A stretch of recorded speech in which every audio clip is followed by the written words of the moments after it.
Ici, dans cette vidéo, vous allez avoir un deuxième exemple de résolution de problème avec un triangle rectangle, mais ici, c'est plutôt ce que j'appellerais une situation réelle, donc vraiment un problème. Donc le problème qui nous est posé est le suivant.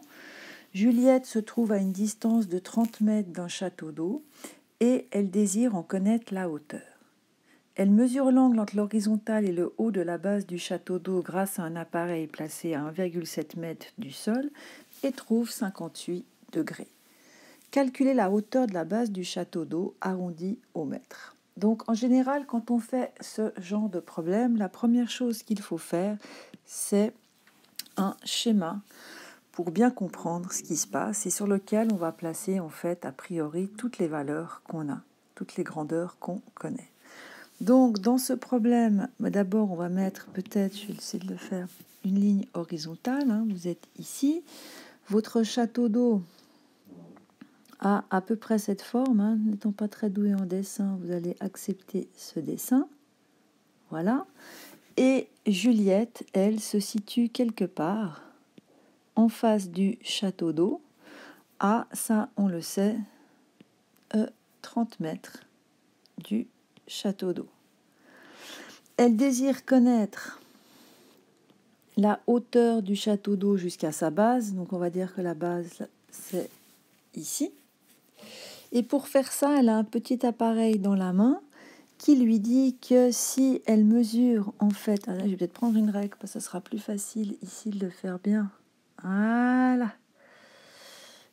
Qui lui dit que, voilà, si elle mesure cette distance et elle regarde en fait par rapport à l'horizontale, voilà, eh bien, elle sait que l'angle ici vaut 58 degrés. Donc, elle cherche la hauteur totale et elle sait que son appareil est à 1,7 m du sol. Donc là, vous avez tout le problème qui est dessiné et on voit sur ce dessin apparaître ici un triangle rectangle.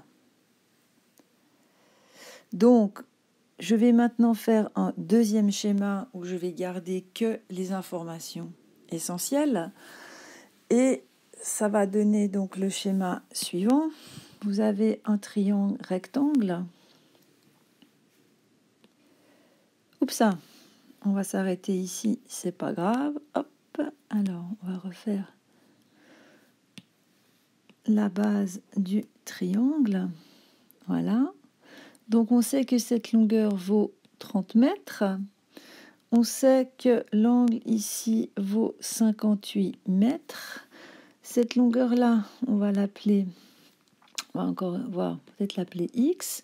Et on sait que la hauteur que l'on cherche, nous, il va falloir en fait rajouter en fait 1,70 m. Et toute cette longueur-là, c'est donc bien la hauteur du château d'eau qu'on cherche. On a un triangle rectangle, donc je vais rajouter des lettres. On va mettre A ici, B ici, C ici. Donc l'angle de 58 degrés, c'est un angle alpha. L'hypoténuse du triangle rectangle, ça sera la lettre C. X, on va le laisser. Et le côté B, c'est 30 mètres. Donc la hauteur qu'on cherche, c'est 1,7 plus X. Donc nous, ce qu'il faut qu'on trouve, c'est simplement la valeur de X. Alors, dans un triangle rectangle, on a nos fameux rapports trigonométriques, cosAlGe, sinopip et tangH. C'est le seul que j'arrive jamais à dire. Et nous, on doit calculer donc le côté opposé à l'angle de 58 degrés. On connaît le côté adjacent à l'angle de 58 degrés. On cherche le côté opposé. Donc le rapport trigonométrique qui met en relation côté opposé et côté adjacent sans passer par l'hypoténuse, c'est simplement la tangente. Donc tangente d'alpha est égale au côté opposé, ça sera x, sur le côté adjacent, ça sera 30. Donc, on peut remplacer alpha par la valeur de l'angle. et on obtient que x est égal à tangente de 58 degrés fois 30. Et ça va nous donner environ 48 mètres, puisqu'on a décidé, c'est donné dans le problème, qu'il faut arrondir en fait la hauteur, les longueurs au mètre près. Donc la hauteur du château d'eau, ça sera 1,7 plus 48 mètres, ce qui va faire en fait 49,7 mètres. Et si on arrondit de nouveau au mètre, ça fera environ 50 mètres. Alors quand on fait ce genre de problème, n'oubliez pas toujours d'écrire la réponse avec une phrase. Donc la hauteur de la base du château d'eau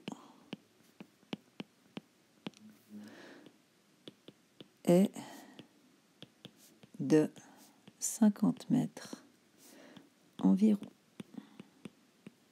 Et voilà, le problème est résolu. Donc n'oubliez jamais de faire des schémas, ça aide énormément pour comprendre le problème.